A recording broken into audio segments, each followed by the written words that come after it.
Et on va passer à l'interview du jour et on va accueillir alors Jonathan. Mais moi j'ai Chemoul, sauf que là sur Twitter je vois Ouais. Moshe, après je vois Malawash. Faut tout nous expliquer, Jonathan. Comment tu t'appelles et comment nous on doit t'appeler. Voilà. Hello. Bah d'accord. D'abord bonjour tout le monde et merci beaucoup de m'avoir invité, Jérém, c'est cool. Et salut Tikapo, ça fait un moment qu'on s'était pas parlé, donc c'est plutôt cool de en fait de te voir ici. Yes, cool. Alors du coup bah mon nom c'est Jonathan, c'est mon vrai nom. Moshe c'est un pseudo. Enfin en réalité c'est mon deuxième prénom, hein, Moshe. Ok, Mais le truc, c'est que à la base, j'étais anon quand j'ai commencé dans les cryptos et j'ai d'accord. commencé à développer et donc j'avais un alias qui était Moshe Malawar.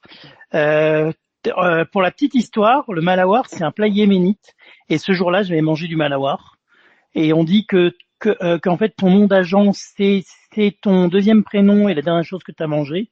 Et ben ce jour-là, j'avais mangé du Malawar. Voilà. Ok, et ben voilà, bah comme ça, on sait tout maintenant. Bah bienvenue, bienvenue. Donc on peut t'appeler Jonathan, ça te va? Oui, oui, nickel.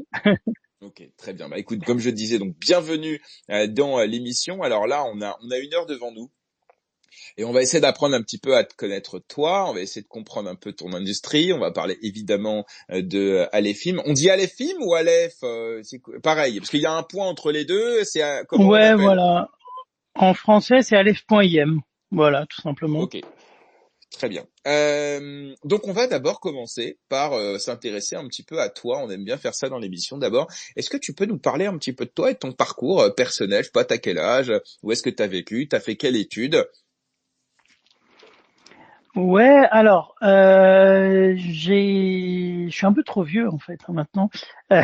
Euh, j'ai pas encore 40 ans, mais J'ai bientôt. 36, Euh, donc ça va. En général, je fais office de un des plus vieux dans l'émission. Non, t'es plus vieux que moi? je suis un peu plus vieux que toi Ah, quand allez, même. on dira Hein. pas, on dira pas. Allez. Voilà. Mais j'ai pas encore 40, donc bon, ça va. Donc bah du coup, je viens, enfin essentiellement, j'ai fait toute ma jeunesse en région parisienne. Je suis toujours resté en région parisienne. Et du coup, bah,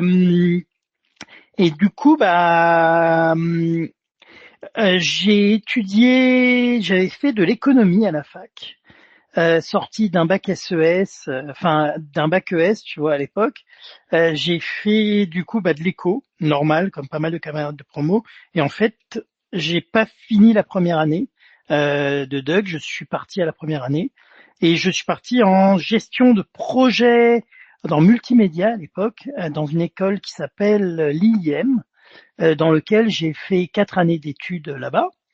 Et tout ça pour pas forcément rester là-dedans. Je suis devenu consultant. J'avais commencé à faire une start-up, peut-être que certains l'ont connu, qui s'appelait Paris Envie, pour trouver des bars et des restos dans Paris. C'est toujours live, mais bon, un peu à l'abandon depuis quelques années.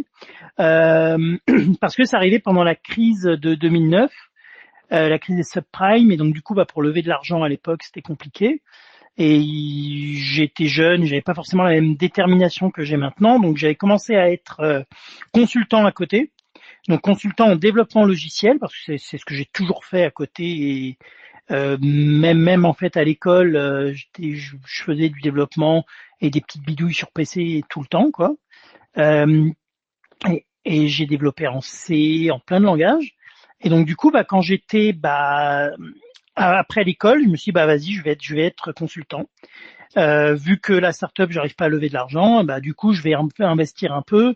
J'avais embauché des gens pour bosser sur la startup, mais bon, ça n'avait pas forcément donné trop ce que je voulais. Encore une fois, c'était la crise à l'époque.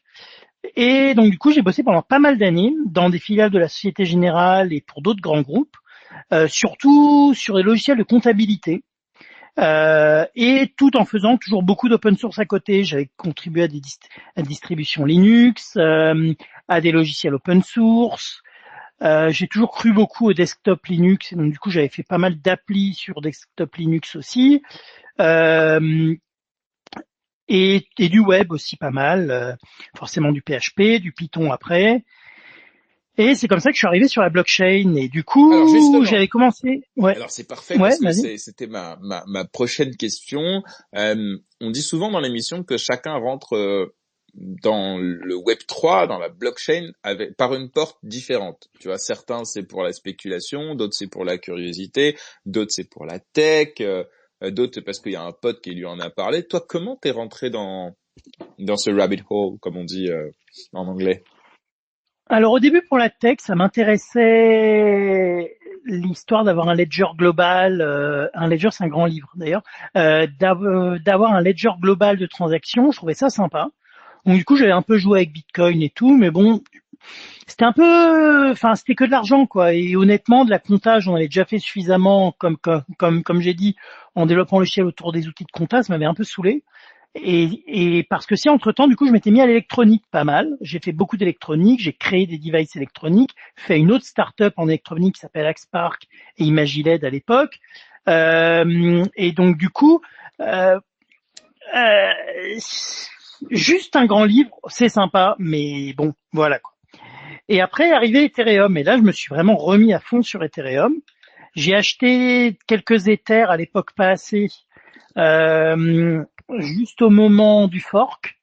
J'ai malheureusement pas fait l'ICO parce que c'est le moment où j'avais arrêté de regarder l'ICO d'Ethereum. Je m'en veux énormément de l'avoir loupé, celle-là. Et donc du coup, bah, je suis rentré un peu après, au moment du fork avec ZDAO. J'ai regardé ZDAO, c'était super sympa. Je voulais, mais bon, j'avais pas trop de temps à ce moment-là. Et donc du coup, je suis arrivé après. J'ai acheté un peu d'Ether et en fait d'Ethereum classique. Je me suis dit, bah, soit en fait j'achète avant, soit après quand les prix ont baissé. J'ai acheté après quand les prix ont baissé, même si j'en avais déjà avant. Hein. J'en avais quelques-uns avant qui du coup se sont retrouvés splittés. Et après, j'en ai racheté un peu. Et j'ai oublié. J'ai fait autre chose de ma vie. J'avais un peu joué avec Smart Contract, mais bon, j'étais passé à autre chose. Et après, arrivé en 2016, je me remets vraiment là-dedans. Je regarde, je commence à jouer avec et tout. C'est cool, je m'amuse, etc. 2017 aussi, j'avais toujours mon activité d'électronique sur le principal. Et là, je me dis non, mais vraiment, je veux en faire. Enfin, je veux vraiment travailler là-dedans. Donc du coup, j'arrive comme à mon habitude par le côté open source. J'ai fait un, j'ai créé comment dire, un club de développeurs open source autour d'une blockchain chinoise qui s'appelle Nulls. À l'époque, elle était plus grosse qu'aujourd'hui. NULS, comme les nuls. Et en français, ça passe pas très bien. Et donc, du coup, j'avais créé un groupe de développeurs open source autour de cette blockchain. Et il y avait pas mal de gens qui m'ont rejoint, sauf que bah l'équipe chinoise était pas trop chaude de nous laisser trop travailler dessus. Nous on voyait qu'ils arrivaient à lever plein d'argent et à vendre plein de tokens en continu et on faisait une grosse partie du développement. On a dit bah les gars on aimerait bien être quand même être payés parce que accessoirement je commence à être à temps plein dessus et les restes de l'équipe aussi. Et ok on a un peu de tokens donc bon avec la spéculation on peut gagner un peu mais c'est pas énorme. Si vous voulez qu'on continue à bosser à temps complet comme on le fait, on veut être payé. J'avais fait de détention et tout, ça en a fait tellement qu'au bout d'un moment, on est tous un peu dégoûtés. On a réussi à avoir gain de cause à la fin, mais on avait été dégoûtés. Alors Et ce qui s'est fait, le son est plus aussi bon, Jonathan. ah Je sais pas mince. si tu as changé d'endroit ou de Non, pas du réseau. tout, tu m'entends là ou Là pas? beaucoup mieux, Tu ouais. m'entends là? Là beaucoup mieux, ouais. Ok, bizarre. Bon, bah alors je Ah, il vais faudrait rester qu'on comme ça. avance parce que en fait c'est passionnant, mais en fait j'aimerais vraiment qu'on avance un Ah petit pardon, peu. excuse-moi. Non, non, Ok, non, mais et ben alors on c'est avance. hyper intéressant cette histoire avec la blockchain chinoise. Mais en tout cas, voilà, ce qu'on comprend quand on résume un petit peu, c'est qu'en fait, t'as toujours bidouillé des trucs avec ton ordi Voilà, c'est ça. et que t'as testé plein de choses. Et donc effectivement, qu'est-ce qui t'a amené finalement à est-ce que d'abord peut-être tu peux nous expliquer c'est quoi le cloud computing déjà pour être sûr que tout le monde comprend. Ensuite on s'intéressera au défi du cloud computing plutôt Ouais, traditionnel et ça nous mènera vers la fondation d'Aleph et ensuite on bougera pour la fin de l'entretien ouais, sur tous les use cases possibles et imaginables, les limites, les défis, les challenges et comme ça ce sera peut-être aussi un peu plus ouais, pragmatique par rapport à ta vie d'aujourd'hui. Mais en tout cas voilà, maintenant on sait un petit peu par quoi tu es passé et merci d'être ouais, revenu. Donc commençons d'abord si tu veux bien par le cloud computing ou le cloud décentralisé, je crois. Quelque chose que tu peux nous ouais. expliquer pour celles et ceux qui maîtrisent pas forcément. Qu'est-ce que c'est ça?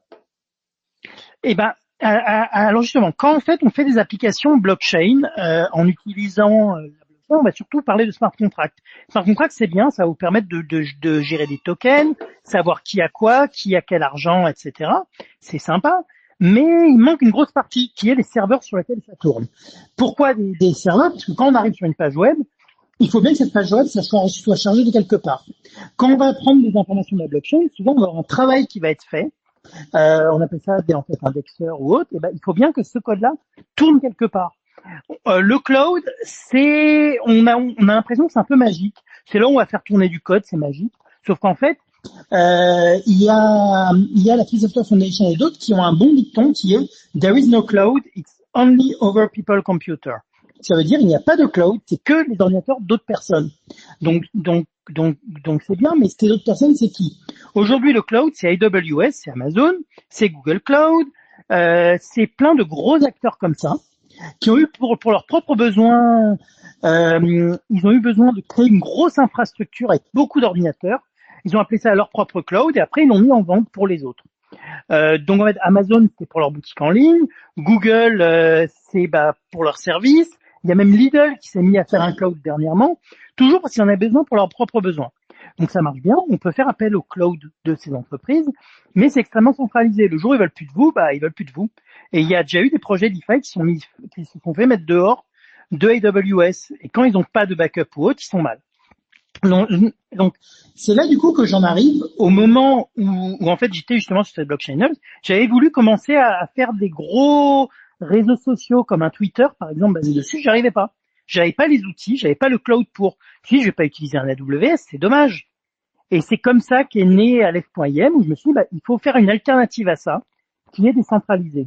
Donc qu'est-ce que c'est? C'est un réseau de machines qui vont venir proposer leur puissance de calcul, donc plein de serveurs et d'ordinateurs qui vont proposer leur puissance de calcul, leur puissance de stockage, qui vont le mettre sur un réseau où les utilisateurs ou les développeurs vont pouvoir dire, moi j'ai besoin de tant de CPU, tant de RAM, tant de machin, est-ce que tu peux me les fournir? J'ai besoin d'une machine virtuelle, c'est comme un ordinateur virtuel sur le réseau qui a telle et telle caractéristique. Tu peux me les fournir? Oui, merci, vas-y et serre-moi mon site avec. Et donc c'est comme ça qu'est né Aleph.im à l'époque. Ok, très clair. Alors justement, donc tu parlais du problème du cloud computing plutôt traditionnel, c'est sa centralisation. Est-ce qu'il y a d'autres problèmes, je sais pas, par exemple le coût, est-ce qu'il y a d'autres problèmes justement? Alors la centralisation, c'est un problème quand on le voit sous l'angle du risque, parce que tu as un risque le jour où en fait tu as une entreprise qui tombe, qui a un problème technique, toute l'infra qui est dessus tombe. Ça arrive très régulièrement avec Cloudflare par exemple. C'est arrivé aussi avec AWS, avec Online.net qui a eu des serveurs qui ont brûlé en France. Il y a... OVH par exemple, ouais, voilà. c'est ça aussi, c'est voilà. du cloud computing. Alors, parce qu'on a entendu parler de leurs locaux qui avaient brûlé. Oui, pardon. J'ai dit Online. Je suis vraiment désolé, c'était OVH. Désolé OVH, pour Online. Ouais. Non, t'inquiète. Je crois que c'était en 2020. Nous, on était à l'époque sur OVH et en 2020-2021, tout a été coupé pendant plusieurs heures à la suite d'un gros incendie qui, je crois, était d'origine criminelle d'ailleurs, dans mes souvenirs. Mais bon, je sais plus. Mais en tout cas, alors c'est du cloud, oui et non. Ils avaient des offres de cloud dans ces data centers là aussi, mais ils avaient aussi des serveurs dédiés. Là, en fait, si tu vas aller louer un serveur et il va être à toi pour le temps que tu le loues. C'est apparenté à du cloud, c'est-à-dire que tu vas aller demander une certaine ressource. Tu veux pas aussi aller demander des machines virtuelles, là c'est du cloud. Et pareil, ça va être là-bas. Donc en fait, c'est ça. On a l'impression que le cloud, c'est quelque chose de magique. Non, c'est en fait des machines virtuelles qui tournent dans des endroits bien précis. Et si l'endroit il brûle, t'es mal. Et donc, la centralisation, c'est un problème, mais c'est aussi un gros avantage. C'est extrêmement efficace. Être centralisé, c'est très efficace. C'est très rapide. Tu vas à un point, ça marche. Quand tu es centralisé, vu que ça a une entité qui peut faire les choix, tout peut aller très vite et échanger très vite, etc. C'est aussi un gros avantage.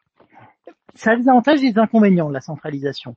Dans le monde du Web3, c'est un avantage, tu peux développer vite. Un gros inconvénient, ça peut casser, ils peuvent te mettre dehors et t'es mal. Donc, ensuite, en termes de coût, ça a aussi un gros inconvénient. AWS vu que tout le monde développe sur AWS, après ne peut plus bouger, et ceux qui sont spécialisés en AWS ne connaissent que AWS pour les ingénieurs cloud. Et bah, ils vont pas aller ailleurs. Et donc AWS peut garder des prix qui est 3 à 4 fois supérieurs à la concurrence dans plein de cas.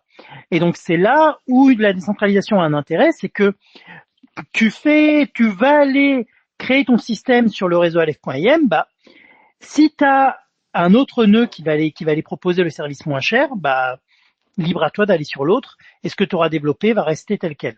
Après, tu as aussi les solutions centralisées qu'on appelle les solutions multi-cloud qui vont aussi te faire ça. Mais encore une fois, centralisé, le jour où l'entreprise est un peu plus petite en multi-cloud ferme, t'es mal aussi. Alors que si c'est un réseau décentralisé, t'as pas ce risque.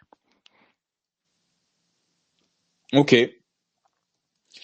Beaucoup plus clair, merci. Et alors, donc pour le coup, ça nous amène effectivement à comment toi tu réfléchis à adresser justement ces problèmes. Tu peux nous raconter un peu la fondation d'Alephim, Aleph.im. Est-ce que tu la fondes seul avec quelqu'un d'autre? Comment vous vous rencontrez? Comment vous décidez de vous lancer? Alors c'est là où l'histoire de la blockchain null c'est intéressante, c'est que toute cette organisation de en fait développeurs open source, au moment où je me suis dit ah ouais il faut vraiment qu'on crée un cloud décentralisé, bah j'ai commencé à le créer. Très vite, il y a des gens de la communauté et qui étaient aussi dans ce groupe d'en fait développeurs open source qui sont venus me voir en disant bah écoute je veux aider, viens je veux en être. Donc ils ont rejoint. Il y a eu Claudio, qui est mon cofondateur, qui était en fait un designer UI UX pour les interfaces utilisateurs, qui m'avait aidé déjà sur la blockchain Nulls, qui est venu et qui m'a dit ah bah viens, je veux en être. Et donc il a commencé à travailler sur Aleph.im aussi. Il y a eu d'autres personnes, plusieurs développeurs aussi qui ont rejoint, des gens qui étaient plus sur les opérations. Je pense à Daryl, par exemple, qui nous a aidé en tant que CEO de Aleph pendant un moment, qui était dans la communauté Nulls. Les premières personnes qui ont poussé le truc qui était dedans. Et donc, en fait, je l'ai pas créé seul. Je l'ai créé poussé par la communauté qui m'avait déjà suivi et qui supportait notre travail en tant que développeur open source autour de Nulls à l'époque, qui nous a suivis sur Aleph.im et qui a suivi le projet et qui a du coup a rejoint le projet, soit en tant que membre de l'équipe, soit en tant que membre de la communauté. Et donc c'est comme ça que j'ai pu bootstrap le truc plutôt rapidement et bien parce que l'équipe est venue comme ça. Et donc non, je l'ai pas créé seul, je l'ai créé avec toute une communauté qui a suivi et qui a aidé. Et alors, comment la communauté elle agit concrètement? Est-ce qu'elle peut concrètement agir sur le projet avec, je sais pas moi, des propositions? Est-ce qu'elle peut proposer du code? Est-ce qu'elle peut, je sais pas, voilà, comment elle interagit au-delà du soutien et tout ça? Alors, ce que c'est, parce qu'au début, à Aleph.im, il y avait aucune entreprise derrière. C'était juste un projet open source. Et puis après, on s'est dit, bah, en fait, peut-être qu'on peut avoir un token, ça va être utile pour ça. Bah, vas-y, on commence à faire un token. Qu'on a commencé à le airdrop aux gens qui en fait stakaient sur notre Nulls. On l'a airdrop à des gens qui étaient sur un projet duquel on a récupéré un peu de tech, qui était un projet français, Pixio Chain. Au moment où le projet s'est arrêté, on a airdrop le token à plein de gens. Et donc du coup, bah, on a dit à la communauté, vous pouvez contribuer en termes de code, vous pouvez contribuer en marketing, vous pouvez contribuer en ça. Donc il y a des gens qui sont venus contribuer. Au moment plus tard, où on a lancé le token sur Ethereum, où on a fait des pools de liquidité sur Uniswap et tout, et bah du coup, c'est le moment où on a pu avoir un peu plus de fonds. Et c'est là où les gens ont commencé à être payés par une entreprise qui a été créée. Entreprise créée en mars 2020 et le token a été lancé sur Uniswap en mai-juin 2020. Et donc du coup, bah, tous ceux qui contribuaient sont venus et sont devenus un peu des employés de l'entreprise, s'ils le voulaient, ou ils sont juste restés membres de la communauté. Et donc bah, même encore maintenant, n'importe qui peut venir et te proposer du code. Et pour être honnête, la plupart des gens qui travaillent à temps plein, il y en a beaucoup qui sont venus d'abord en tant que développeurs open source, proposer du code, des pull requests, etc. Et après, bah, quand en fait tu vois quelqu'un qui bosse bien et qui travaille à côté, bah, tu proposes de l'embaucher, ce qui est logique. Ouais, je comprends bien. Ok. Et alors, donc là concrètement, la team, elle est constituée de combien de personnes à peu près? Là actuellement on est une quinzaine sur Aleph.im 26. Il faut savoir que Aleph.im est en train d'être renommé tout doucement en 26. 26 Cloud, qui est en fait l'offre de cloud de décentralisé, qui est l'interface sur laquelle tu vas aller pouvoir demander de la ressource, etc., qui est l'interface au-dessus du réseau Aleph.im. Et donc, du coup, actuellement, qui travaille sur 26/Aleph.im, on est une quinzaine aujourd'hui. Alors là, j'ai une question dans les commentaires et alors c'est drôle parce elle rebondit complètement parce que j'allais te demander pourquoi 26, même si j'ai bien une petite idée. Et là, en plus, j'ai une question qui me dit, est-ce que tu peux demander qu'est-ce que ça veut dire Aleph.im? Et donc là aussi, évidemment, j'ai ma petite idée, mais est-ce que tu peux nous expliquer un petit peu d'où viennent ces références essentiellement je vais te laisser répondre plutôt que de faire la question et la réponse en même temps. Alors, Aleph.im, en fait, en mathématiques, les cardinalités de l'infini, tu vas avoir Aleph 0, Aleph 1, Aleph 2, et en fait, d'ailleurs, souvent Aleph null, Aleph nul, Aleph 0, etc. Et donc, en fait, .im, pourquoi? Parce que tout le réseau est fait sous forme de messages, et donc c'est une messagerie instantanée, infinie, avec plein de channels en parallèle, et donc c'est pour ça Aleph.im, historiquement. Il y avait aussi un petit jeu de mots avec Aleph Null et Aleph Nulls parce que ça venait de Nulls au début. Donc c'était un petit jeu de mots avec ça aussi. Donc voilà pourquoi le Aleph.im. Ensuite, 26. Là après on va laisser la communauté avoir son idée dessus. Il y a plein d'explications possibles. Je pense que tu en as déjà une en tête, mais voilà. Ouais, enfin, je veux dire, bon, on va parler français. Ça sert à rien de faire des trucs comme ça. Et y a pas de sujet. Aleph, c'est la première lettre de l'alphabet hébreu, et 26, c'est le nombre de Dieu dans la représentation numérologique également de comment dire de la religion juive, Ouais. on peut dire. Donc voilà. Alors après que certains effectivement ou que même vous aient pu avoir d'autres origines à ces noms-là, c'est tout à fait possible, mais il faut répondre à la question, donc on y répond. Voilà, je pense qu'il n'y a pas de sujet là-dessus, et ça, je pense qu'il n'y a pas de sens à en faire un Oui, tabou oui, ou oui. autre chose. Hein, voilà. Bon, en tout cas, voilà. Donc ça répond aux questions. Et Euh, d'ailleurs, alors, 26, en fait, ça ouais, a aussi vas-y. un autre sens. Pour ceux qui ont déjà entendu parler du golem de Prague, notamment, tu as en fait le shem, qui est le mot que tu mets euh, dans la tête du golem, et je crois qu'il vaut aussi 26. Et ça vient aussi de là parce que je sais pas si tu entends. On pourra peut-être en revenir après sur la partie IA sur Aleph.im. Il y a le projet Liberté AI qui est l'idée de déployer une IA sur Aleph. Et donc, dans ce sens-là, 26 a aussi du sens. Ok, bah oui, bien sûr, on va parler IA, NFT, on va parler de tout ça, on va parler des use cases un petit peu, et c'est très bien. D'ailleurs, Ticapo, n'hésite pas, évidemment, si tu veux poser des questions. Et également de les auditeurs, hein. Si vous avez des questions, voilà, comme par exemple Philou qui nous a demandé l'origine du nom, si vous avez des questions, n'hésitez pas, que ce soit pour peut-être clarifier certains propos ou tout simplement poser des questions à Jonathan. Alors moi je vais continuer, donc effectivement euh, maintenant on va parler un petit peu justement les avantages. On en a parlé, les avantages de Aleph par rapport justement à des géants comme AWS, etc. On va parler un peu de votre partenariat avec Ubisoft. Et moi, c'est comme ça que j'ai entendu parler de vous, hein, je ne vais pas vous cacher, puisque ça a fait évidemment les gros titres de l'actu crypto, et c'est pas rien. Et est-ce que là aussi, tu peux nous raconter, avant même de savoir en quoi consiste ce partenariat, on va rentrer un peu dans le détail des NFT dynamiques, tout ça, tu vois. Mais d'abord, voilà, comment est-ce que on traite avec une boîte comme Ubisoft quand on est une petite start-up? Et je crois que là, en plus, l'annonce qui a été faite il y a pas longtemps, c'était sur le renouvellement de la confiance d'Ubisoft, puisque vous travailliez déjà avec eux précédemment. Mais voilà, à l'origine, comment on rentre en contact avec une boîte aussi énorme quand on est une petite start-up, et comment on arrive en tant que, enfin, c'est pas méchant de dire que Alephi est encore une petite start-up, si.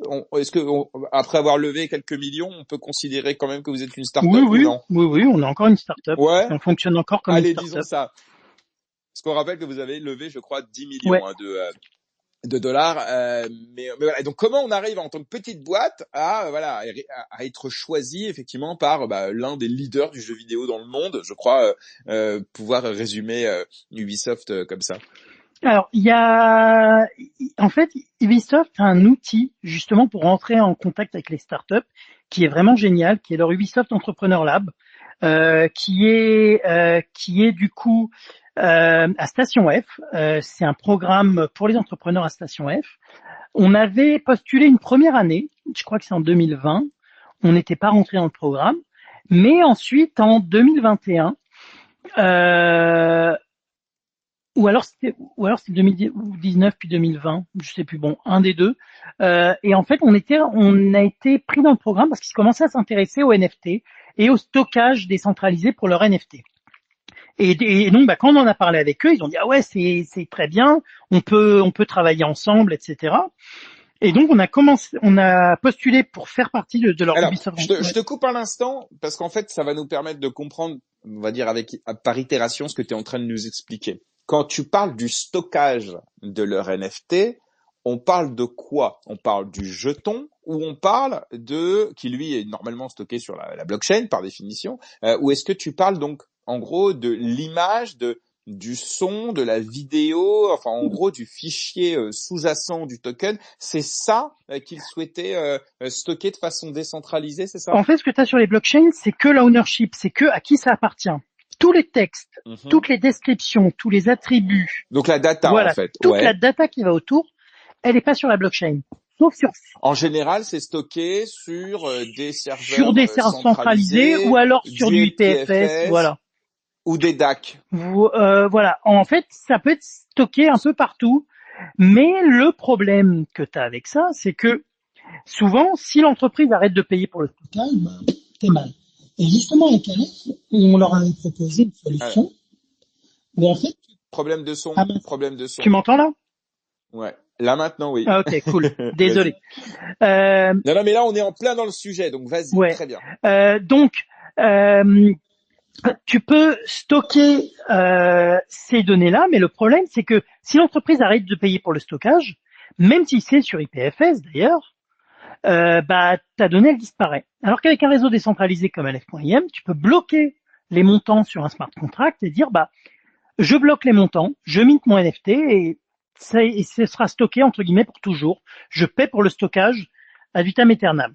Et donc du coup, c'est là où c'est intéressant et c'est là où on avait commencé à travailler ensemble. Ensuite, il y avait aussi un autre sujet qui était pour les NFT dynamiques. Si tu veux pouvoir changer ces métadonnées, si tu veux pouvoir changer les données associées au NFT, par exemple parce que tu as utilisé l'objet dans le jeu ou alors parce que tu fais des reveals ou ce genre de choses, et en général, tu peux plus utiliser l'IPFS parce qu'IPFS c'est un objet unique. Et du coup, tu te finis dans tous les cas, quasiment en général, sur des serveurs centralisés. Sauf avec la solution qu'on a fait avec eux ou avec les virtual machines de Aleph, on peut, en restant décentralisé, prouver tous les changements qu'il y a eu et du coup avoir des NFT dynamiques qui sont décentralisés. Et donc du coup, c'est en fait autour de en fait ces axes-là qu'on a rejoint l'Ubisoft Entrepreneur Lab, qui est du coup qui est en fait du coup un incubateur d'Ubisoft qui fonctionne par saison. Et donc quand on rejoint, on a plein de réunions avec plein de gens au sein d'Ubisoft de plein de en fait parties différentes. Nous, on a pu parler avec des gens de l'infra, avec des gens qui travaillaient sur des jeux de plusieurs studios, avec les personnes qui travaillaient bien sûr sur les NFT et les nouveaux jeux, et pour voir où est-ce qu'on avait le plus d'affinités et où est-ce qu'on pouvait collaborer. Donc nous, ça nous a extrêmement utile pour ça. Je sais qu'il y a plein d'autres entreprises et projets qui en ont fait partie et qui ont eu beaucoup de succès. Et donc, honnêtement, je pense que c'est une vraie aubaine, une vraie chance pour nous de faire partie de ce programme d'incubation Ubisoft. Et donc, je recommande à toutes les startups qui veulent être dans le gaming de peut-être postuler à cet incubateur, parce qu'en plus, ça ne coûte rien. Ils ne prennent même pas d'equity ni rien. Ils sont juste là pour supporter et aider. Et en plus, on a des bureaux à Station F. Mais alors, moi, je veux quand même essayer de comprendre. C'est-à-dire qu'en gros, moi, j'avais compris que Ubisoft allait utiliser votre solution. Donc, en fait, mais c'est deux sujets différents. C'est-à-dire que d'un côté, tu peux être incubé, accompagné, accéléré par Ubisoft, etc.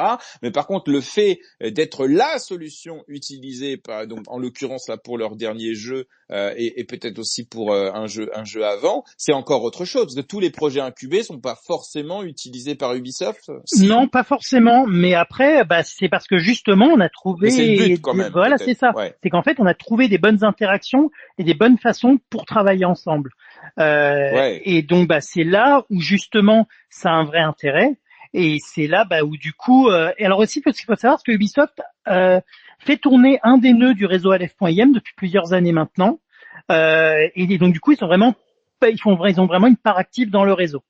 Et donc du coup, c'est en fait tout l'intérêt justement le Ubisoft Entrepreneurial, c'est de trouver des synergies et des façons dont les startups peuvent aussi aider Ubisoft à se renouveler, à rester en train d'utiliser les nouvelles technologies, etc. Parce qu'en fait, ce qu'il faut savoir, c'est qu'un grand groupe a souvent tendance à utiliser ses propres technologies tout le temps. Et donc, l'intérêt d'un programme comme ça, je pense, pour un grand groupe, c'est de pouvoir avoir une vue sur ce qui fait, sur en fait ce qui peut se faire de nouveau, et de pouvoir avoir un accès direct à des startups. ok, excellent. Et ben écoute, très clair par rapport à ça. On va parler maintenant justement de ce jeu chez Ubisoft. Donc aujourd'hui là, est-ce qu'il est déjà live et encore, est-ce que tu peux nous préciser justement parce il était précisé qu'en fait Ubisoft entre guillemets il vous renouvelle sa confiance. C'est que vous aviez déjà travaillé sur un jeu auparavant avant ce dernier qui a été annoncé il y a quelques semaines Oui, ou alors en fait, on avait déjà travaillé sur Quartz. Quartz, c'était sur attends, Ubisoft Quartz. Je vais pas dire de bêtises, comme ça je vais. Donc Ubisoft Quartz, c'était pour Ghost Recon Breakpoint et où en fait tu pouvais avoir des en fait armes qui avaient un ID unique. Donc bon, il n'y avait pas non plus un intérêt fou à ces NFT, mais c'était un premier NFT dynamique qui était offert gratuitement aux utilisateurs du jeu. Et donc du coup, tu pouvais l'avoir et le collecter, etc. Et donc ce NFT là, il fonctionnait sur la blockchain Tezos. Et donc du coup, l'idée c'est qu'on pouvait bloquer des tokens Aleph au moment de mint les NFT Quartz. Euh, et donc du coup, le stockage était payé, le stockage pour les vidéos, etc. était payé. Et donc du coup, c'était pas mal. On avait travaillé ensemble dessus. La réception des joueurs n'avait pas été super parce qu'ils n'étaient pas du tout dans le monde des NFT et autres. Ils n'avaient pas compris l'intérêt. Alors que c'est les premiers à râler le jour où en fait une arme est changée, ou alors le jour où un éditeur de jeu arrête de payer pour un serveur. Je vais y arriver après. C'est d'ailleurs tout l'intérêt, je pense, du cloud décentralisé dans le gaming. Il n'est pas que dans les NFT. Mais on pourra y revenir après sur mon opinion pour le futur là-dessus. Euh, et, Mhm. des- et donc voilà. Ensuite, là en fait, pour l'instant, c'est pour Champion Tactics avec des Warlords. Donc pour l'instant, si je me trompe pas, les Warlords sont pas, enfin, Champion Tactics, il n'est pas encore lancé le jeu de mémoire. Game Announcement, Summer Reveal, Closed Beta.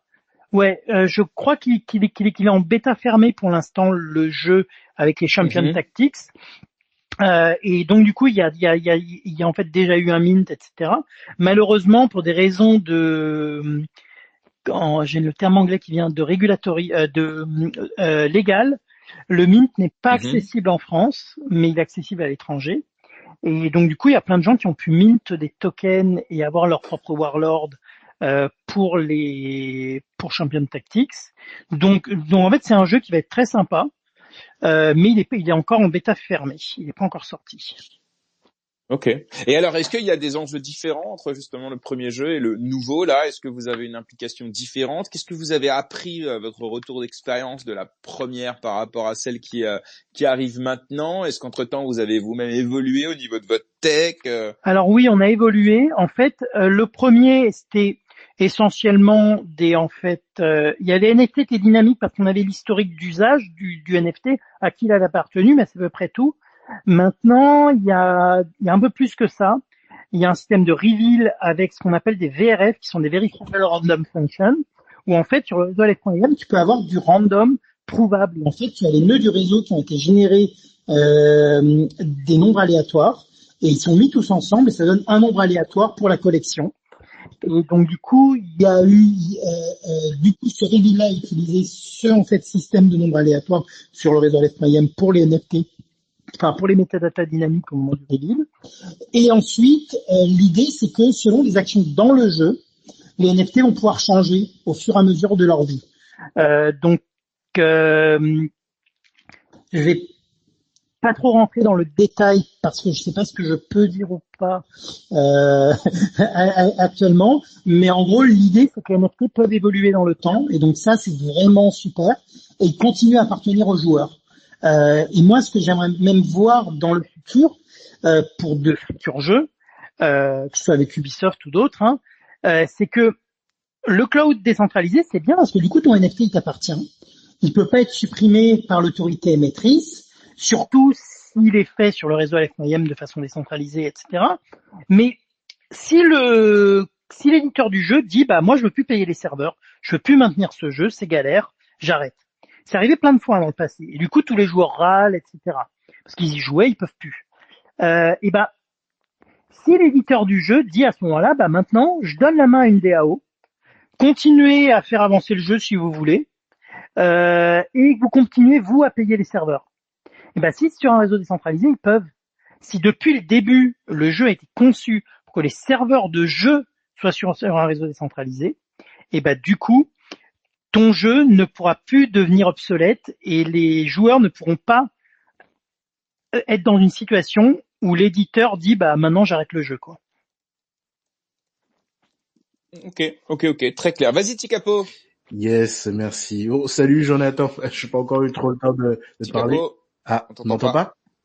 Ou alors moi, je t'entends pas. Moi, je t'entends. Ah, alors c'est ennuyeux parce qu'en fait, j'ai besoin de savoir quand il commence et quand il finit de parler. Tikapo, je suis désolé. Est-ce que tu peux vas-y, déco et j'arrive. reco? Ça arrive, c'est rare, mais parfois J'arrive. ça arrive. Mais évidemment, dès que tu reviens, tu prendras la parole immédiatement. Hop, il va revenir. Ouais. Un tout petit peu de patience, ça devrait pas tarder. Désolé pour celles et ceux qui l'entendaient. Mais pas de souci. Voilà. Il est de retour. C'est bon, Tikapo, là, je t'entends. Vas-y. Cette présentation un peu plus poussée, Jonathan. Et moi, ce qui me fait vraiment plaisir, c'est qu'on avait fait une interview il y a un peu plus de 3 ans maintenant, où on parlait des débuts d'Aleph, où on était vraiment sur les débuts du cloud storage et on était sur un équivalent donc S3 d'Amazon. Donc pour ceux qui savent pas, S3 c'est vraiment la technologie de stockage de data sur du cloud. Et là, donc il y avait le début de décentralisation par Aleph et je trouvais ça déjà très cool. Et il y avait pour ambition d'aller justement vers cet univers un petit peu de gaming. Donc je suis hyper content de voir que tout ça évolue et que tu as des gros partenariats comme avec Ubisoft, c'est incroyable. Et là on parlait justement de serveurs de jeux, c'est très cool. Moi je vois un truc qui me fait un peu de l'œil sur ta roadmap, c'est le support de GPU par les virtual machines. Donc ma question, je la vois peut-être venir gros comme une maison, mais est-ce que demain tu seras peut-être en capacité, au même titre, tu vois, qu'un Game Pass de chez Xbox, de proposer à Ubisoft de faire du cloud gaming directement avec ses plus grosses licences directement depuis Aleph ou s'il faut l'appeler maintenant 26 Cloud. Alors, pourquoi pas? Aujourd'hui, la partie GPU est plus pour le computing, pour l'IA, etc. Mais pourquoi pas dans le futur? C'est vrai que ça pourrait être un bon axe de travail. Pour l'instant, c'est pas ce qui est vu tout de suite, honnêtement. Mais pourquoi pas dans le futur? Tout ça, parce qu'en fait, pour avoir des serveurs de jeu, ça demande toute une infra. Souvent, c'est sous Windows, etc. Donc, c'est un peu compliqué. Mais pourquoi pas dans le futur? En fait, on ne se ferme absolument pas à ça. Pour l'instant, la partie GPU, elle va surtout être sur du computing et de l'IA, etc. Mais oui, non, mais dans le futur, pourquoi pas. Et les serveurs de jeux, c'est plus côté éditeur de jeux où ils mettent en place des serveurs, etc. Voire même les gens qui voudraient, pourquoi pas, mettre leur serveur Minecraft dessus. D'ailleurs, il y a quelque chose qu'on a lancé il y a très peu de temps et que maintenant tout le monde peut avoir, qui sont confidential VM, les machines virtuelles confidentielles, qui sont sur un truc qui est très à la mode en ce moment, qui sont les TEE, Trusted Execution Environment. Et ben en fait, ça permet à n'importe qui très simplement de pouvoir lancer une machine virtuelle sécurisée, où même celui à qui appartient la machine sur laquelle ça tourne ne peut pas aller voir ce qui se passe dedans. Et donc du coup, sur les machines confidentielles, les VM confidentielles, on peut faire tourner ce qu'on veut, et on peut même faire tourner un serveur de jeu si on veut. Et donc, on peut être sûr que il y a bien le bon code qui tourne dedans, que la personne à qui appartient la machine ne peut pas aller faire un cheat dedans ou alors changer quoi que ce soit dedans. Donc, pour la partie gaming, on a aussi un gros avantage là-dessus. C'est très banger, ça. Vraiment très cool. Et idem, je vois après que tu n'auras rien à envier aux autres parce que tu vas intégrer le support d'image Docker pour déployer des containers, des machines virtuelles pour IPFS, du load balancing aussi. Donc très très cool. Je me permets juste de rebondir sur Liberty AI. Vas-y, Tikapo, prends ton temps. Ok, ça marche. Ça aussi très cool. Donc je découvre. J'avais pas vu passer ça. Et du coup, c'est hyper intéressant parce que j'ai aussi des sujets, voilà, d'IA sur 2-3 POC que j'ai à côté. Et est-ce que tu pourrais peut-être nous en dire plus sur les cas d'utilisation de tout ça? On voit qu'il y a différents langages du coup de réseaux de neurones que tu proposes. Et quelle est la finalité de tout ça? Est-ce que c'est uniquement pour réaliser du chatbot sur Telegram? Est-ce que du coup on a la possibilité de faire autre chose avec, d'entraîner son propre modèle? Comment est-ce que Aleph et Liberty sont entre guillemets connectés ou fonctionnent peut-être tout simplement indépendamment? Alors du coup Liberty AI, c'est un autre projet complètement séparé. Moi, je suis un des founding members de Liberty AI parce qu'en fait, il avait été commencé à être créé par des gens de la communauté et qui du coup sont venus avec l'idée, on commençait à le développer, on fait un POC. J'ai dit ah ouais, c'est vraiment cool, je veux vous aider. Donc du coup, j'ai rejoint pour les aider. Et donc du coup, c'est une équipe différente de en fait 9 personnes maintenant, qui est séparée complètement de en fait Aleph.im, sauf moi qui les aide aussi. Et donc aujourd'hui, ils ont lancé un token qui est le LTAI, qui est airdroppé au node owner et au staker de Aleph pour une très grosse partie de la supply. Donc en fait, quand tu vas les staker ou lancer un nœud, tu vas avoir une double reward en Aleph et en LTAI. LTAI est sur Base et du coup Aleph a aussi maintenant été minté sur Base il y a quelques jours pour une bonne raison qui est que Liberty AI utilise l'infrastructure Aleph et donc du coup va y avoir besoin de briques DeFi pour changer entre les tokens, même pouvoir payer en stablecoin quand tu paies pour de l'inférence. Ouais. Et donc du coup LTAI, en fait Liberty AI, c'est une couche d'inférence et d'IA en général sur le réseau Aleph.im. Côté inférence, on va proposer plein de modèles, certains plus gros, certains plus petits, surtout en large language model aujourd'hui, même si on va avoir du text-to-speech, speech-to-text et des modèles d'image qui vont arriver aussi dans le futur. Pour l'instant, c'est essentiellement du LLM. Les amis, vos discussions de tech là, c'est génial, mais je suis sûr que la moitié comprennent pas. Donc, est-ce que sans réduire le contenu de ce que vous dites, qui sans doute est passionnant, est-ce que vous pouvez essayer autant que faire se peut de le rendre accessible à tous? Effectivement. Merci beaucoup. Parce que là, je vous écoute depuis 30 secondes et je dis, mais attends, mais j'ai rien compris. Et si moi, j'ai rien compris, il y en a peut-être d'autres qui ont rien compris, c'est dommage. Ouais. Donc s'il vous plaît, peut-être un petit résumé rapide des implications et de ce que ça veut dire. Alors, merci quand beaucoup. je parle d'inférence, c'est la partie utiliser un modèle. C'est pas l'entraîner, c'est l'utiliser. C'est-à-dire, quand on est sur un chat GPT, on va lui poser une question. Et en fait, ça va faire ce qu'on appelle une inférence. Ça va passer la question en tant que contexte et ça va faire une génération de texte pour la suite de la discussion. Et cette partie-là, on appelle ça de l'inférence. Et du coup, le réseau Liberty AI, il y a un réseau qui va faire justement cette partie IA générative sur le réseau Aleph.im. Et donc du coup, il va y avoir plein de modèles qui sont basés sur des modèles open source qui vont être pour certains aussi efficaces que les modèles de chez OpenAI ou autres. Et donc du coup, Liberty AI suit tous les modèles et essaie de les implémenter en faisant ce qu'on appelle du fine tuning, c'est en les améliorant un petit peu pour le use case de Liberty AI. Et donc du coup, il y a une interface que vous pouvez utiliser qui est chat.libertyai.io pour l'utiliser comme un assistant, Et il y a même aussi un assistant Telegram, un bot Telegram avec lequel vous pouvez discuter.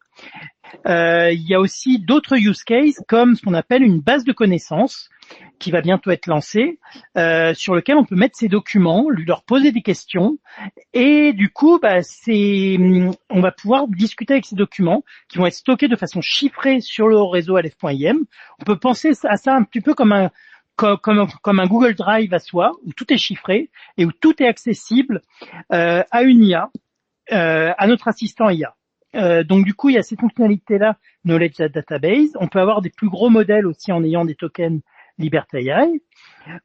Ensuite, on a une autre partie qui est en train d'arriver, qui sont les agents. Qu'est-ce que c'est que des agents? C'est des intelligences artificielles autonomes à qui on va donner un but et un accès à des fonctionnalités. On va lui dire, tiens, tu peux avoir accès à mon wallet, par exemple. Tu peux aller lancer des transactions sur Base avec mon wallet. Tu peux avoir accès à ma boîte mail, tu peux avoir accès à ci, ça, à ça. Et ensuite, on va pouvoir lancer un agent et lui donner une tâche à faire. Et donc, cet agent, s'il est lancé sur une machine virtuelle confidentielle, il peut garder des clés privées, il peut garder des secrets d'API, il peut garder tout un tas d'informations pour agir en notre nom. Et donc ça aussi, ça arrive sur Liberty AI. Et ça va utiliser bien sûr le computing Aleph.im 26 Cloud par derrière. Ouais, c'est très propre. Je vais regarder ça avec intérêt. Merci beaucoup pour tes réponses, Mister Jonathan. Je t'en prie. En tout cas, c'est beaucoup plus clair. Merci pour cet effort de vulgarisation. C'est important. C'est quoi les principaux défis techno aujourd'hui de l'industrie du cloud computing et où tu vois jusqu'où tu vois ce secteur évoluer sur la partie Web 3, ne serait-ce qu'en termes de part de marché? Est-ce que tu penses qu'à un moment donné, même les gros acteurs vont se lancer sur de la chaîne de blocs, comme on dit en France, ou est-ce qu'il y aura toujours deux marchés parallèles, les géants Web 2 centralisés et des entreprises comme la tienne, Web 3, avec peut-être une meilleure facilité pour les entreprises en termes de décentralisation, de sécurité, etc. Alors, je pense qu'on va arriver à un moment où on va avoir une grosse problématique avec toutes ces entreprises Web 2, parce que, en fait, dans un monde où tout est globalisé, ça fonctionne bien. L'économie traditionnelle fonctionne bien, tout fonctionne bien. Dans un monde où tout est comment dire ça sans tomber dans le en fait, la situation globale du monde fait que demain, tout ne sera pas aussi simple. Il y a une guerre économique qui s'est amorcée depuis un bon moment entre la Chine et les États-Unis, avec la Russie qui est devant. On a une guerre qui n'est pas d'ailleurs que économique, ni en fait numérique, qui se retrouve dans le monde réel, en Ukraine, en Israël et dans plein d'autres pays, avec l'Iran par exemple. En fait, on se retrouve dans un monde où on a plein de grosses puissances qui se font face et qui utilisent toutes les armes à leur disposition. On parlait par exemple du dollar avant que j'arrive, ça en fait partie. Et donc, qui dit dédollarisation dit que les géants du Web 2 ne peuvent plus fournir de services à plein d'acteurs dans différents pays. C'est très bien, sauf que ces gens-là, ils font encore partie du web. Et donc, demain, on risque de se retrouver avec des webs séparés. Sauf si on utilise le Web 3, sauf si on utilise des protocoles sans tiers de confiance et où ces protocoles n'ont pas de règles intrinsèques de je donne pas de service à un tel ou un tel. Tout le monde peut se retrouver sur ces protocoles. Donc, c'est aussi un des use cases de Bitcoin, par exemple, même si Bitcoin, je trouve que c'est un petit peu une technologie un petit peu âgée pour ça, mais on se retrouve avec un monde qui risque d'avoir besoin demain du Web 3 et de la décentralisation pour fonctionner. C'est très clair. Et effectivement, ça rebondit complètement sur les discussions qu'on a eues en début d'émission liées à l'actualité. Donc, pour résumer et pour reformuler, évidemment, n'hésite pas à me corriger, mais dans un monde, on va dire, compartitionné au niveau régional avec des jeux d'influence technologiques, économiques, militaires, géopolitiques, idéologiques, voire aujourd'hui sur certains fronts au niveau même de guerre réelle, de frontières, la guerre technologique va prendre une part importante. D'ailleurs, on le voit déjà avec des attaques russes, des attaques nord-coréennes, mais également l'ingérence de pays du camp du bien, les Américains, les Européens. Tout le monde s'espionne, tout le monde se hack, tout le monde. Voilà, c'est de notre. Je ne dévoile rien en parlant de ça. Et donc, dans cette guerre technologique qui remplace les chars sur certains terrains d'opération. Eh bien, le fait d'avoir donc du stockage de données décentralisé, on-chain, etc., peut avoir une place importante. Ok, très clair pour moi. En revanche, est-ce que les États et les entreprises qui travaillent pour ces États, on sait qu'en Chine, les entreprises travaillent pour le pouvoir principalement. En Russie, c'est pareil, on sait la mainmise du politique sur l'économique. Est-ce que ces régions-là, ou même en Occident, où on sait le poids de la NASA, du gouvernement, du ministère de la Défense aux États-Unis pour financer justement les startups, etc. Vous êtes en Europe. Pour l'instant, je crois. Oui, non, oui. Vous êtes pas en Europe, si, je sais pas. Vous êtes en Europe? Ouais, Okay, en France. donc pour le coup, voilà, en France, ok. Donc est-ce que là aussi, est-ce que vous avez des lettres d'intention? Est-ce que vous avez du soutien? Est-ce que vous avez de la demande de la part des dirigeants, que ce soit français ou européen, parce que nous, on est dans un tout, on est plus tout seul, pour justement, voilà, faire de vous demain peut-être le fer de lance de cette partie qui est évidemment stratégiquement très importante pour la souveraineté et la défense. Non. Elle est peut-être longue ma question, non, mais mais j'essaie, tu vois, de comparer les différentes régions. Et je sais qu'en France, on fait un petit peu moins de patriotisme de ce côté-là. Mais est-ce que vous, pareil, un petit peu moins, mais il y a quand même certains acteurs qui veulent aider. Et donc, je pense par exemple à la BPI. Qui va aider beaucoup. Je pense à d'autres acteurs, comme par exemple à la direction des entreprises, qui va aller essayer d'aider aussi un petit peu. Je pense pas que c'est une volonté politique globale, parce qu'il n'y a pas ça, et c'est vrai que ça manque. Ou alors en tout cas, c'est juste qu'on n'est pas en relation peut-être avec les bonnes personnes pour ça, mais on sent qu'il y a une petite volonté, on nous aide par-ci par-là, donc c'est bien. Après, pour rien cacher, on a déjà eu des attaques russes qui ont essayé de faire tomber le réseau plein de fois. Le vôtre? Ouais. Tu parles d'une autre. Okay. Rançon du succès. Voilà, c'est ça. Donc bon, après, quand on fait bien les choses, on arrive à s'en prémunir. Et la décentralisation aide beaucoup à ça, justement. Mais je pense que va y avoir une vraie volonté des États demain de décentraliser toute leur infra. Parce que aujourd'hui, une infrastructure qui est entièrement centralisée, en temps de guerre, elle marche pas. En temps même de guerre juste numérique où va y avoir des doses de partout, ça tient pas. Alors que quelque chose qui est complètement décentralisé, lui, va tenir. Parce qu'il est fait pour ça.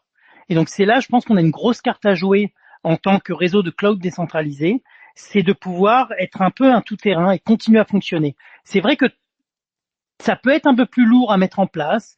C'est pas toujours aussi efficace dans tous les cas, même si on y travaille, mais c'est beaucoup plus stable, beaucoup plus fiable et ça marche toujours. Même si le réseau Internet devait être splitté, le réseau est fait pour pouvoir continuer à fonctionner. Tu veux dire quoi splitter dans ce sens-là? Aujourd'hui, on a des grands firewalls en Chine, par exemple. Demain, on en aura peut-être en Europe pour éviter l'interventionnisme russe sur les réseaux sociaux. Peut-être que on en aura aussi aux États-Unis. Je pense que on risque d'avoir plein d'internet, interconnectés par endroits, mais ça restera plein d'internet. Et donc, c'est là où une solution en Web3 qui peut passer ces différents firewalls et continuer à fonctionner aura tout son sens, parce que si tu déploies un site sur une solution comme ça, elle fonctionnera dans toutes les zones géographiques et pas que sur ton sous-internet, quoi. Ok. Bah écoute, c'est très clair. Merci beaucoup. Est-ce que Tikapo, tu as une dernière question avant que je pose la dernière, évidemment, Euh, sur l'avenir. Et j'ai aussi une petite question sur, pardon, petit capot, mais en fait non, j'aimerais on voit un point parce qu'en fait ça rebondit sur les commentaires et j'en ai certains qui m'ont dit ouais ça me fait penser à Flux, ça me fait penser à Filecoin, etc. Et en fait on peut pas évidemment ne pas se poser cette question. C'est quoi votre différence avec justement ces protocoles qui font un peu pareil que vous, enfin je crois en Oui, tout cas. oui. C'est quoi votre différence justement, ou peut-être votre avantage, je sais pas, entre. Voilà. Alors on m'a parlé de Flux que Ouais. je connais pas trop et Filecoin que je connais évidemment beaucoup mieux. Alors, c'est l'intégration entre les différentes briques. La plupart vont aller se concentrer sur le computing, sur le stockage, sur ceci, sur cela. Nous, on a un système de base de données, un système de messaging et de stockage et de computing avec plusieurs facettes au computing. L'intérêt, c'est de vraiment avoir une solution cloud complète avec toutes les facettes du cloud et pas juste une petite partie des facettes et après, il faut réussir à l'intégrer avec telle ou telle partie. Et d'ailleurs, pour faire du computing, tu as besoin du stockage. Ton stockage sans computing n'a pas beaucoup d'intérêt. D'ailleurs, Filecoin l'a compris parce qu'il travaille sur des Bacalao et d'autres systèmes comme ça.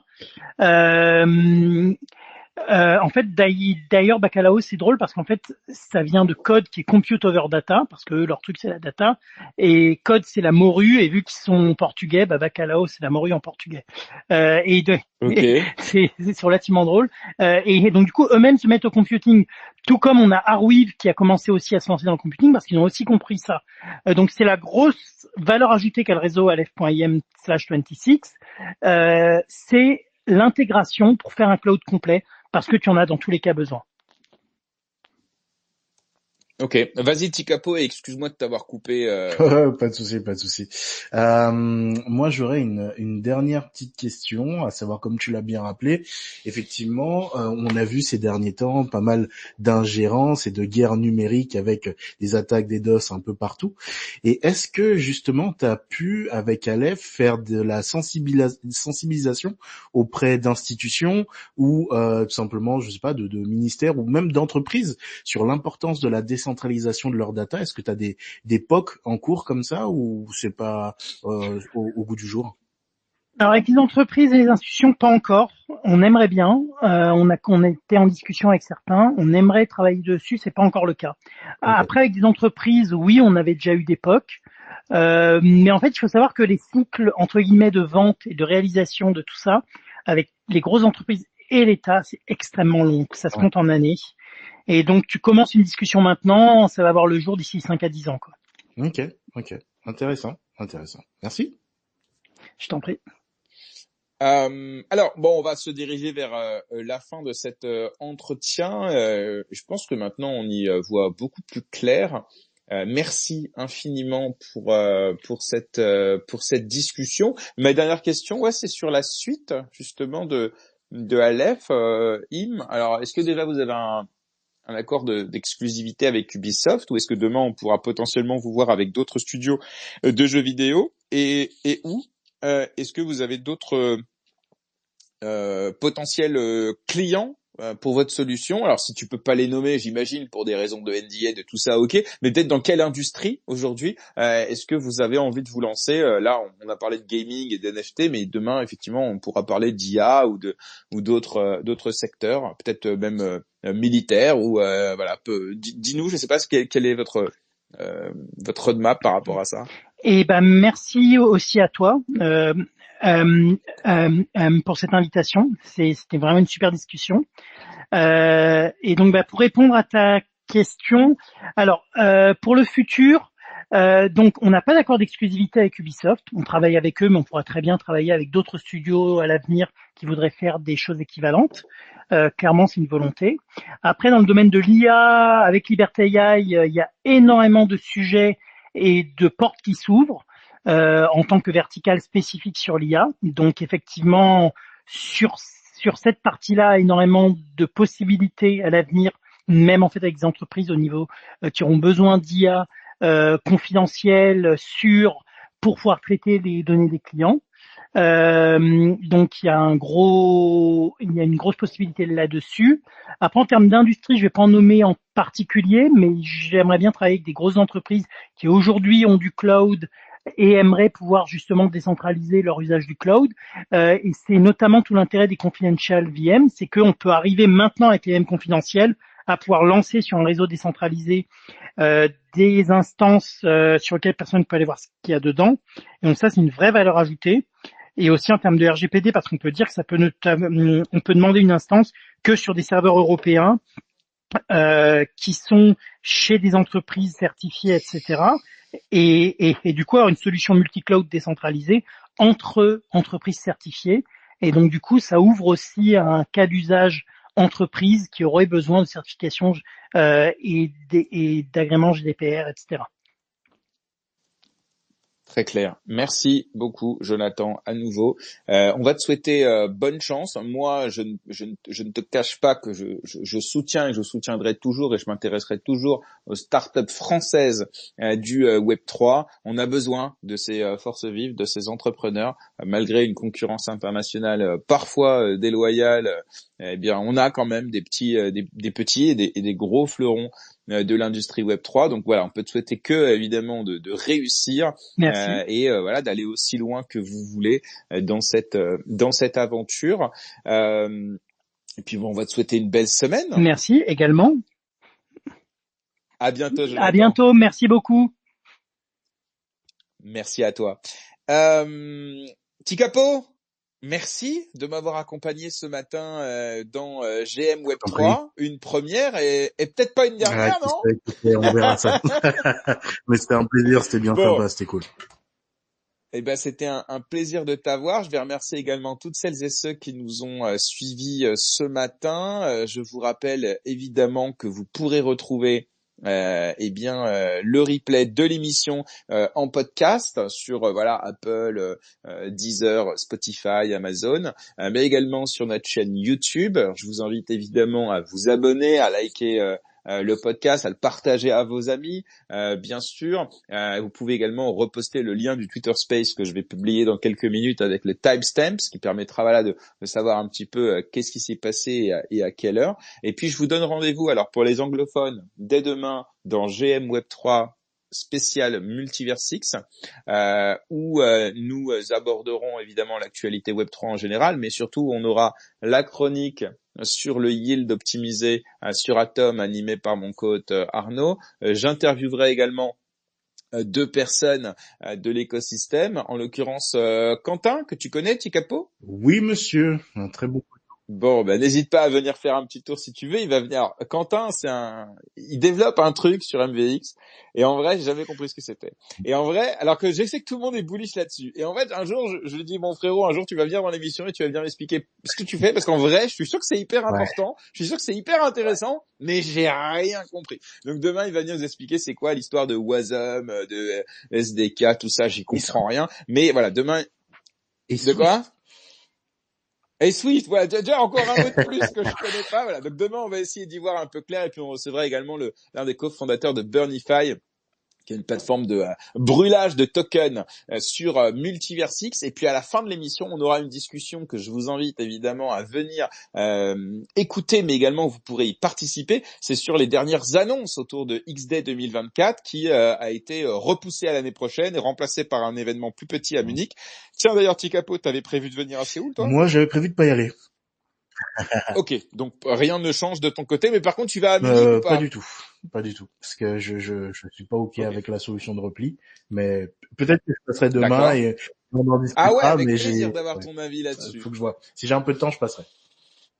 Allez, on sait que t'es très occupé. Et tiens, est-ce que tu veux rapidement nous dire ce que tu fais? On a un petit peu le temps et même moi ça m'intéresse d'en savoir un peu plus sur là où t'en es. Alors moi j'ai suivi un peu Sensei écosystème depuis un an et demi à peu près. Je sais pas où vous en êtes. C'est quoi les challenges? Et puis si vous avez quelques dates à nous annoncer. Ok, donc le gars. Allez, c'était pas prévu, mais j'en profite pour te faire un micro à Ah, bas ouais, c'est avec cool, 2 c'est questions. cool. Non, ouais, en fait, avec Sensei Ecosystem, on part du principe que tout le monde a des compétences, tout le monde a un passé, un vécu, et nous, en fait, la société, elle nous a appris à avoir honte de notre passé, elle nous a appris à devoir nous conforter à tout un système de notation, et ça, on pense que c'est pas la meilleure façon de pouvoir faire en sorte que les individus exploitent leur plein potentiel. Nous, on croit beaucoup justement à tout ce qui est l'ikigai. L'ikigai, en fait, qui est une méthodologie japonaise pour vous aider à trouver ce pourquoi vous êtes fait, ce vers quoi vous tendez le plus. C'est pas une vérité absolue, mais ça se rapproche en fonction de vos aspirations, de vos envies et de vos accomplissements. Donc du coup, on a développé une plateforme qui permet, après avoir complété cet ikigai, de pouvoir trouver des personnes qui nous ressemblent avec le même objectif pour créer des groupes, parce que l'humain reste une personne, enfin une espèce sociable qui a besoin de se retrouver en groupe avec un sentiment d'appartenance pour bosser dans une direction commune afin d'atteindre ses objectifs. Et on a tous un système de notation à travers la blockchain pour que les gens puissent donc mettre à disposition des formations, faire des expériences de vie ma vie, pour pouvoir vivre le quotidien de personnes dans des secteurs qu'on n'aurait pas pu avoir en dehors du système scolaire ou par l'intermédiaire de son réseau. Networker aussi, très important. Et voilà, il y a tout un système de e-réputation, de mise en confiance de l'individu, de sociabilisation, et bien évidemment aussi avec l'émission de certificats pour l'accomplissement et la réussite de cours ou de parcours via la blockchain depuis la plateforme. Ça, c'est juste Sensei. Et à côté, j'ai 2-3 POC, dont l'intelligence artificielle. C'est pour ça que je t'en parlais un petit peu, Jonathan, qui s'appelle Tikao. Et je regarderai Libertai justement bien pour ça. Où on a des POC actuellement avec 2-3 régions qui sont en train d'utiliser l'outil. Et on utilise des modèles avec OpenAI, Gemini ou Claude pour faire du fine-tuning justement et créer des agents pour optimiser, on va dire, le travail des personnes de la fonction publique dans ces diverses officines. Donc voilà, ça avance très bien à ce sujet-là. Et j'accompagne aussi des projets, voilà, dans, on va dire, leur chefferie de projet après des communications catastrophiques, on va dire ça comme ça. Donc voilà, j'étais un peu les feux. Ok. Eh ben écoute, très bien. Bon, et j'espère évidemment, on compte sur toi pour venir nous raconter un peu les nouvelles de Sensei Ecosystem dans GM Web3. Ça sera sur Multiversix ou pas? Je me rappelle plus. Ce sera sur Multiversix, ouais. Ok. Bon, bah dans ce cas-là, tu viendras dans l'émission lorsque voilà les choses seront suffisamment avancées pour que tu viennes nous en parler en détail. Tout à fait. Et puis à nouveau, bah je te remercie d'être venu ce matin avec moi. C'était hyper agréable de co-animer l'émission avec toi. Super. Jonathan, on te souhaite à nouveau une excellente semaine et à toutes et toutes, je vous souhaite évidemment de prendre soin de vous. Et je vous dis aussi à vendredi prochain. Ah bah je peux vous donner déjà le programme de vendredi, il a déjà été annoncé. Je recevrai le fondateur de Angle Protocol, que tu connais peut-être, Jonathan, je ne sais pas, et qui développe une solution de stablecoin backée sur des dérivés financiers. Donc voilà, une autre start-up française que j'avais envie de mettre à l'honneur. Prenez soin de vous et à bientôt.